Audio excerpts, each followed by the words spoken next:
Hello दोस्तों, कैसे हैं आप। उम्मीद करता हूं सभी स्वस्थ होंगे। चलिए आज शुरू करते हैं एक करंट के टॉपिक के साथ। आजकल एक नाम बहुत सुर्खियों में चल रहा है, जो है कि द्रौपदी मुर्मू। कौन है ये, इनके बारे में हम आज चर्चा करेंगे। वैसे मैं बता देना चाहता हूँ, ये राष्ट्रपति पद की उम्मीदवार हैं। हमारे देश में अभी राष्ट्रपति के चुनाव होने वाले हैं जुलाई के महीने में। तो इस पर आगे चर्चा करने से पहले मैं आप सभी से कहना चाहूँगा, मेरे चैनल को लाइक शेयर एंड सब्सक्राइब करें। चैनल का नाम है हनु@स्टडी। तो चलिए शुरू करते हैं। सबसे पहले जानते हैं द्रौपदी मुर्मू जी के बारे में। फ़ोटो में आप देख पा रहे होंगे, जो ये महिला बैठी हुई है अपने प्रधानमंत्री नरेंद्र मोदी जी के साथ में, वही हैं द्रौपदी मुर्मू जी। तो हम इनके जीवन के बारे में जानेंगे। शुरू करते हैं। द्रौपदी मुर्मू जी उड़ीसा की रहने वाली हैं। इनका जन्म 20 जून 1958 को उड़ीसा के मयूरभंज जिले के बेदापोसी गांव में हुआ था। इनके पति का नाम श्यामचरण मुर्मू है और ये उड़ीसा के आदिवासी समाज से संबंध रखती हैं, अर्थात ट्राइबल एरिया से रिलेटेड हैं। इनके 3 बच्चे थे, जिसमें 2 लड़के और 1 लड़की थी। दुर्भाग्यवश इनके पति और इनके दोनों बच्चों का देहांत हो चुका है और वर्तमान में इनकी बेटी, जिसका नाम इतश्री मुर्मू है, वो विवाहित हैं तथा अपने पति के साथ भुवनेश्वर में निवास करती हैं। और द्रौपदी मुर्मू जी भी अपनी लड़की के साथ में ही रहती हैं। इनकी जो शिक्षा है वो रामा देवी वुमेंस कॉलेज, जो कि भुवनेश्वर में है, वहाँ से पूर्ण हुई है। इन्होंने ग्रेजुएशन किया हुआ है। इनका जीवन बहुत ही संघर्षमय रहा है। जैसा कि आप लोगों ने इसमें पता चला कि इनके पति और इनके 2 लड़के, उनका देहांत हो चुका है, लेकिन उसके बावजूद भी इन्होंने एक छोटे से आदिवासी समाज से, एक गांव से निकल करके अपने आप को संघर्ष में झोंक दिया और संघर्ष करती हुई आज इस मुकाम तक पहुंच गई कि ये आज राष्ट्रपति पद के उम्मीदवार के रूप में घोषित की जा चुकी हैं। अर्थात भविष्य में ये होने वाले राष्ट्रपति चुनावों में भाग लेंगी। इनके बारे में और जानते हैं, इनका करियर कैसा रहा, कहाँ से इन्होंने अपने राजनीतिक करियर की शुरुआत करी। चलिए आगे जानते हैं। तो जो अभी केंद्र में एनडीए सरकार चल रही है, अर्थात जिसको बीजेपी लीड करती है, भारतीय जनता पार्टी जिसे लीड करती है, उन्होंने राष्ट्रपति चुनाव के लिए, जो कि इसी महीने अर्थात जुलाई महीने में संपन्न होने वाले हैं, उसके उम्मीदवार के रूप में द्रौपदी मुर्मू जी का नाम घोषित किया है। वहीं पर विपक्ष की बात करें तो विपक्ष ने श्री यशवंत सिन्हा जी को अपने पार्टी की तरफ से उम्मीदवार के रूप में घोषित किया है। हम यहाँ पे द्रौपदी मुर्मू जी के बारे में बात करेंगे, उनका जीवन में क्या क्या हुआ, उन्होंने क्या क्या उपलब्धियां हासिल करी।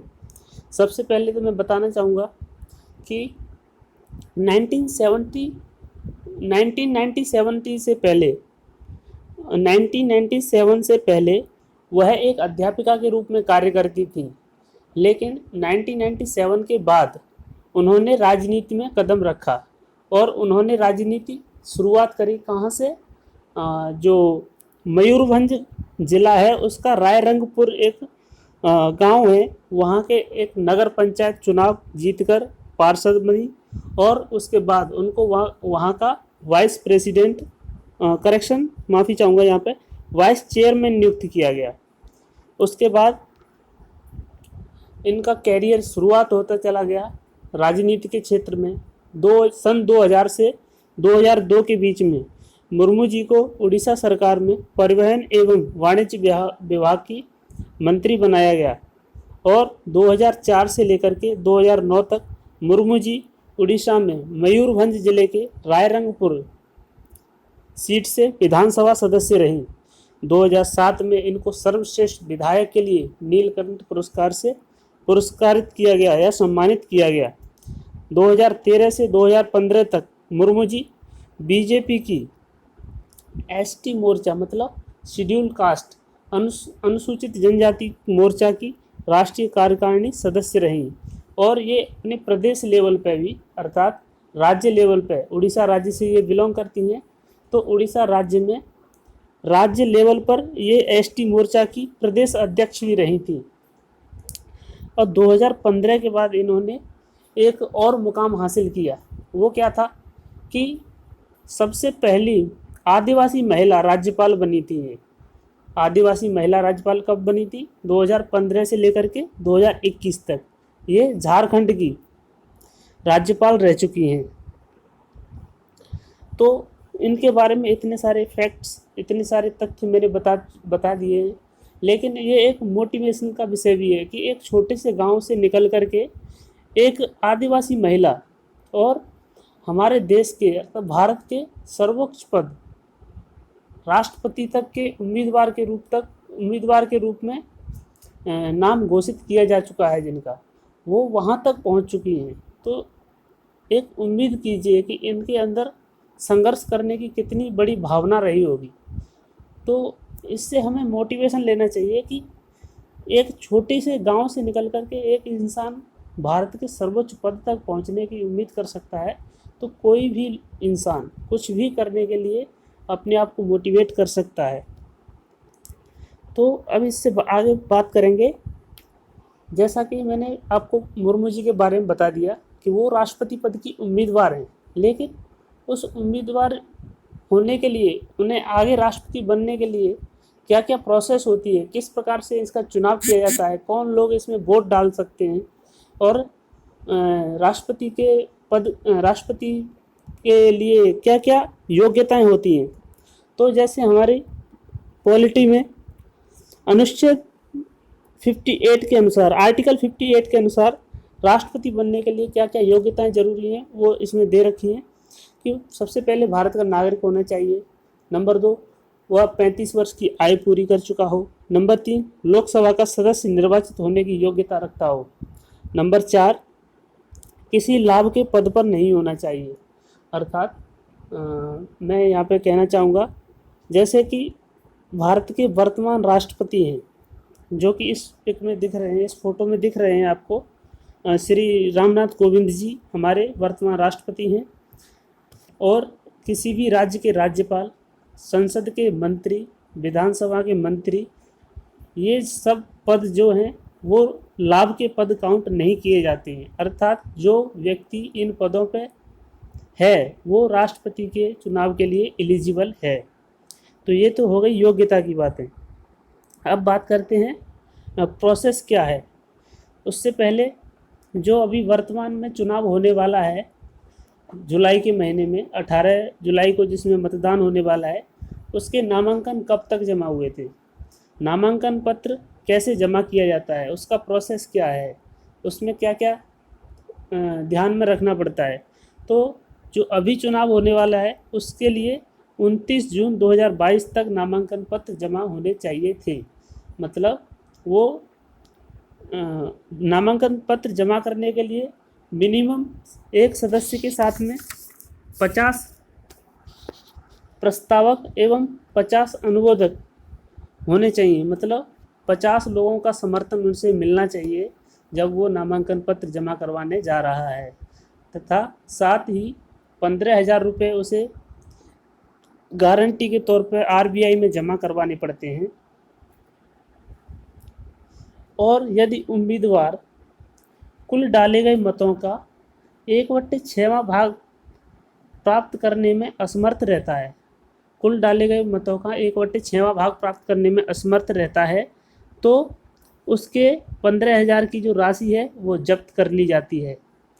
1997 से पूर्व अनुमोदकों की संख्या, मतलब जो प्रस्तावक के साथ प्रस्तावक होते थे उनकी संख्या 10-10 हुआ करती थी, जो कि वर्तमान में 50-50 है। और जो सिक्योरिटी मनी जो होती थी वो 2,500 रुपये हुआ करती थी, जो कि अभी 15,000 रुपये है। 1997 के बाद ये परिवर्तन किया गया था। तो अभी वर्तमान की बात करते हैं। 18 जुलाई 2022 को राष्ट्रपति चुनाव के वोट डाले जाएंगे तथा 21 जुलाई 2022 को प्रथम चरण की मतगणना की जाएगी।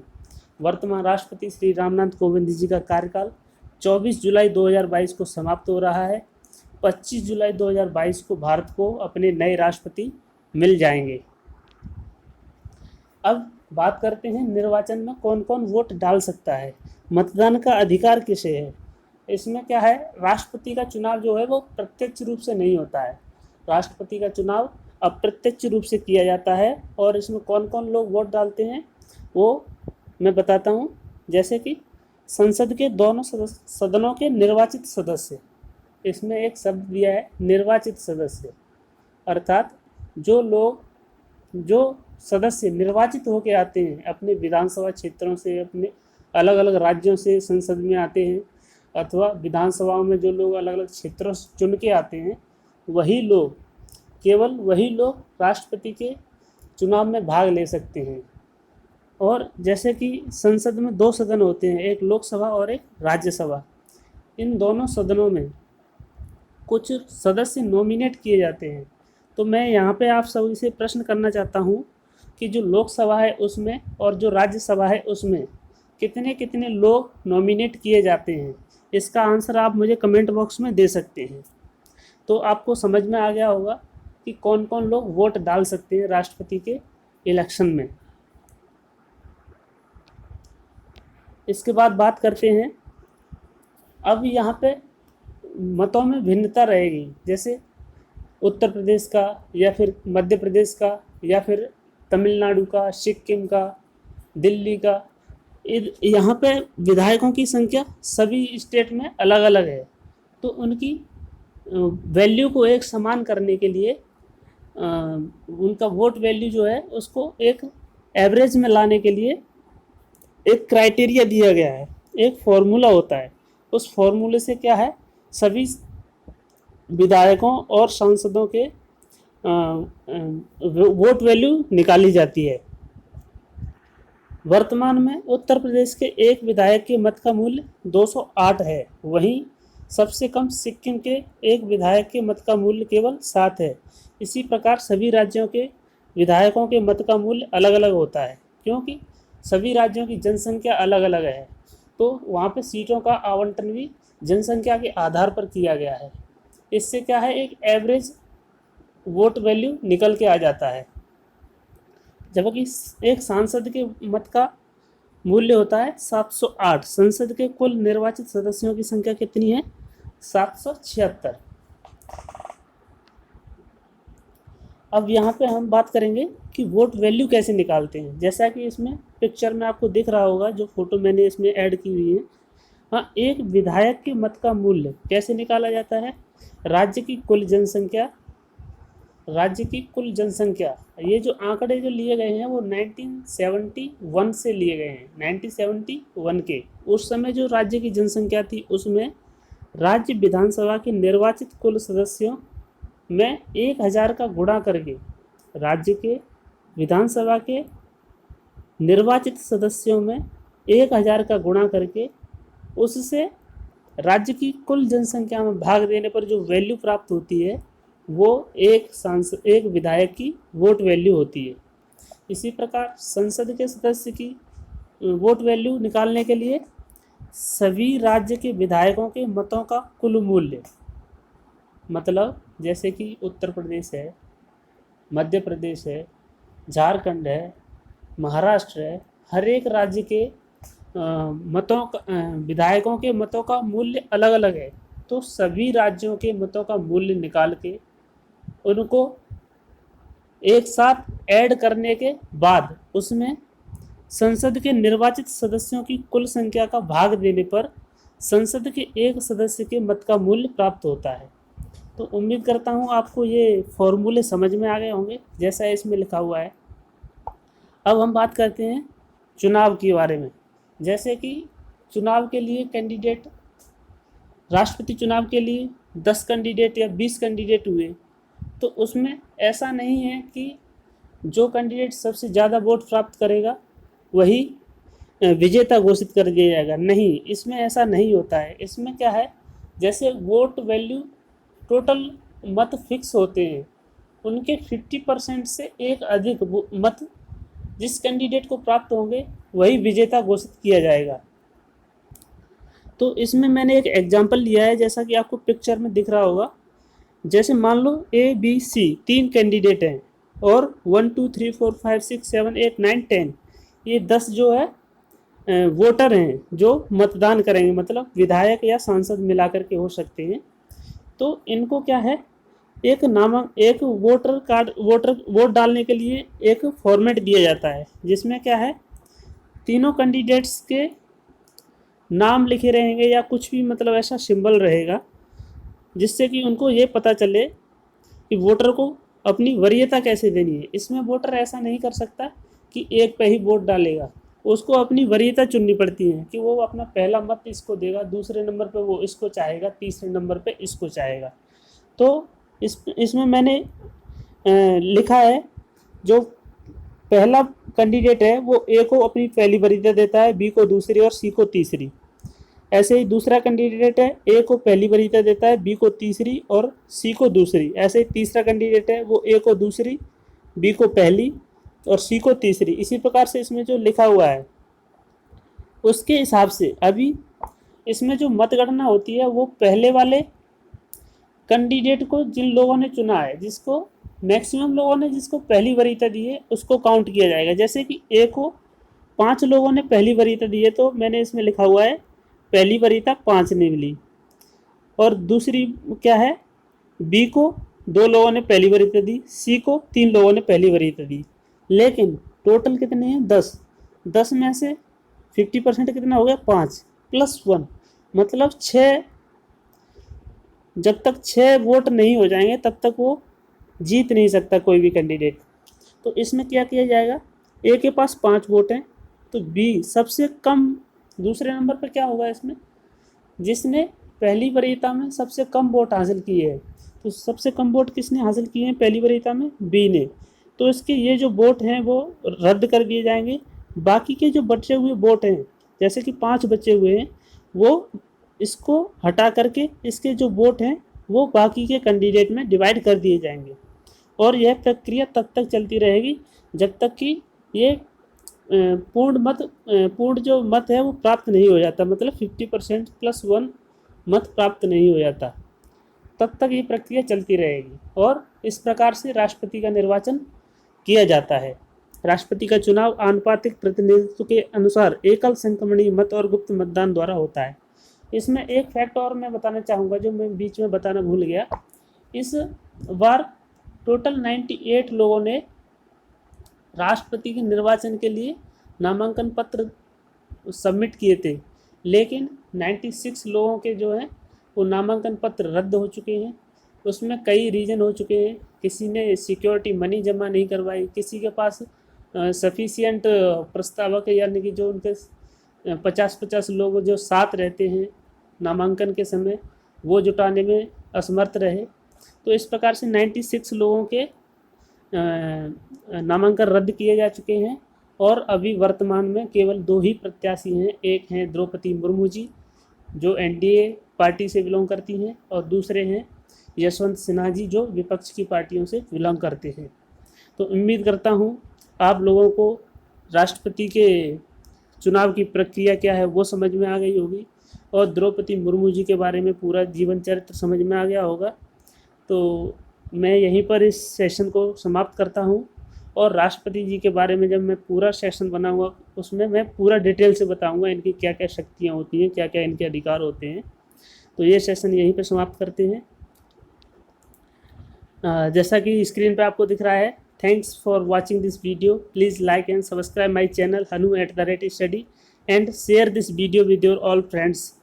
आप सभी से अनुरोध है कि इस चैनल को ज़्यादा से ज़्यादा शेयर करें तथा सब्सक्राइब करें, और वीडियो अगर अच्छी लगी हो तो लाइक ज़रूर करें। धन्यवाद।